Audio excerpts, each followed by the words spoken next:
स्वाभिमान की लड़ाई में निमंत्रण नहीं भेजे जाते, स्वाभिमानी योद्धा चले आते जंगे मैदान में। आप सभी वो स्वाभिमानी योद्धा हैं जो सुबह से अपने समाज के और चिंतन के लिए इस नेक कार्य में शामिल हुए। जब कोई कार्य करता है, प्रोग्राम करता है, तो दिल्ली से लेके और 12 प्रांतों में रहने वाले गुर्जर समाज की हकीकत यह है कि उस प्रोग्राम की टांग खिंचाई बहुत होती है। लेकिन क्रांतिकारी जो लोग होते हैं वो अकेले शुरुआत करते हैं, बाद में उनके पीछे मेला लगता है। धन सिंह कोतवाल जी ने कहा था, मारो या मरो, इन गोरों से ना डरो, जिन्हें लड़ना है वो साथ आए, बाकी शांत बैठ जाए।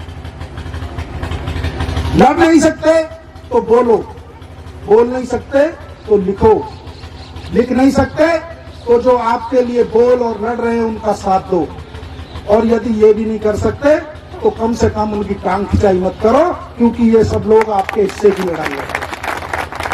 मैं धन्यवाद देता हूं अपने बड़ों को, पूर्वजों को, जो इस उम्र में भी उनका समाज के प्रति जो जज्बा है, जो समाज के प्रति उनके मन में लगन है, उत्साह है, हमारे युवाओं को उनसे सीख लेनी चाहिए। कर्नल करोड़ी बैसला, गुर्जर आरक्षण के जनक, कहते थे छा जाओ और छाए रहो। हर विभाग में शिक्षित बनो, संगठित हो और संघर्ष करो।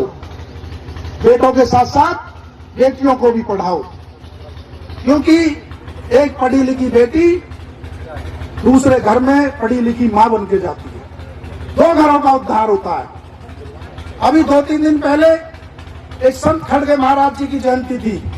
मैं उनका स्टेटमेंट पढ़ रहा था, लोकिन जी, वो अपने समाज के लिए जागरूक करते हुए कहते हैं कि चाहे एक रोटी कम खाओ लेकिन बच्चों को पढ़ाओ, चाहे थाली की जगह हथेली पे रोटी रखो, उस थाली की कीमत की जगह पुस्तक बच्चों के लिए लाके दो। हमें अपने समाज को आगे बढ़ाना है, हमें अपने समाज को संगठित करना है। दिया गया था देश की आजादी के लिए, जो देश की आजादी की लड़ाई लड़ रहे थे, दिल्ली का फतेहपुर गांव, जिसमें सैकड़ों लोगों को, 15 साल से ऊपर के सभी लोगों को अंग्रेजों ने 3 तरफ से घेर कर तोप से उड़ा दिया गया था। यह गौरवशाली इतिहास है हमारा।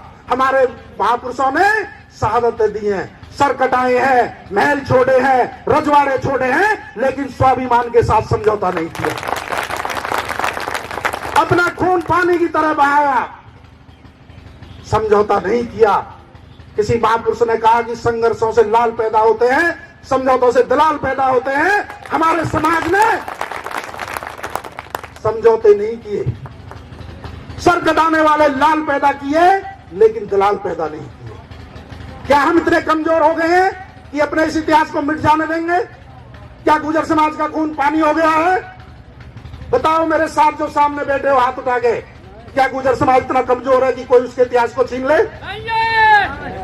क्या कोई हमारे बाप दादा की जाति बदलने का प्रयास करे, उसे बदलने दोगे? कल को कोई हमारे पिताजी की जाति बदलने का प्रयास करे, क्या बदलने दोगे? तो एक गुर्जर प्रतिहार वंश किसी के बाप की हिम्मत नहीं है। मध्य प्रदेश के यदि लोग खड़े हो जाए, कोई इतिहास के हाथ नहीं लगा दे। साथियों, इतिहास उन्हीं का चोरी होता है जो लोग सोते हैं। एक कहावत है हमारे बड़े, कटड़ा जागते की कटिया। यदि आप जागोगे नहीं ना तो ये पूरा इतिहास खत्म हो जाएगा, और ये आने वाली पीढ़ियां हमको कायर कहेंगी। MP MLA बन जाए, हम कितने बड़े नेता बन जाएं, लेकिन आने वाली पीढ़ी हमें माफ नहीं करेगी। वो ये कहेगी कि हमारे बड़े, हमारे ये जो हमारे लोग थे लड़े नहीं, शांति से तमाशा देखते रहे, इतिहास चोरी होता रहा, पुस्तकों से नाम गायब होते रहे, और ये सबसे ज्यादा काम मध्य प्रदेश के अंदर हो रहा है। और स्टेटों में वो चुप है। दादरी में प्रयास किया गया था, मुख्यमंत्री जी ने गुर्जर शब्द को हटाने का, तुम्हारे समाज ने, तुम्हारी टीम ने 4 दिन के अंदर मुख्यमंत्री को झुकाकर नाम दोबारा वही लिखवाया था। और योगी जी प्रदेश के मुख्यमंत्री थे, उनके खिलाफ FIR की कॉपी लेके थाने में हमारे गुर्जर समाज की टीम गई थी। मेरे साथ सैकड़ों साथी गए थे, क्योंकि कानून और संविधान से ऊपर कोई नहीं है। चाहे वो मुख्यमंत्री हो, चाहे आम नागरिक हो, यदि हमारे महापुरुषों का अपमान करेगा तो हम किसी को नहीं बख्शने वाले, क्योंकि कानून सबके लिए बराबर है। जब गुर्जर सम्राट मीर भोज पर काली पोती गई, तो हमारे लोगों ने जो वहां के मुख्यमंत्री जी है उनके नाम के ऊपर काला पेंट कर दिया, तो 150 गुजरों पर मुकदमा हुआ, 150 गुजरों पर मुकदमा हुआ।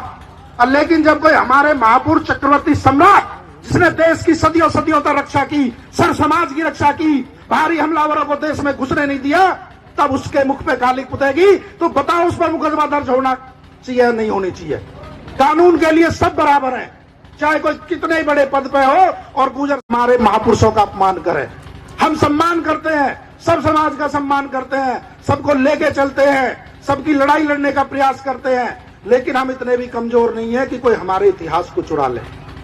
मेरे साथियों, मेरे नौजवानों, मध्य प्रदेश के अंदर इस चुनाव से पहले मैं आपके बीच कह के जा रहा हूं कि ये जो हमारे महापुरुष इस टीन के अंदर कैद है, चाहे कुछ भी हो जाए, चाहे कितना भी बड़ा आंदोलन करें, ये मीर भोज का असली वंशज हूं, केवल आप साथ दे देना, इस टीन को चुनाव से पहले हटवा के दिखाएंगे। जिस पार्टी को गुजर समाज की वोट चाहिए वो हमारे इतिहास पर बात करे, हमारे जो हम किसी दूसरे का इतिहास नहीं छीन रहे, हम किसी दूसरे का इतिहास चोरी नहीं कर रहे, लेकिन हम अपना अधिकार और अपना इतिहास और अपना आरक्षण बचा सकते हैं, ये हमने सिद्ध कराया।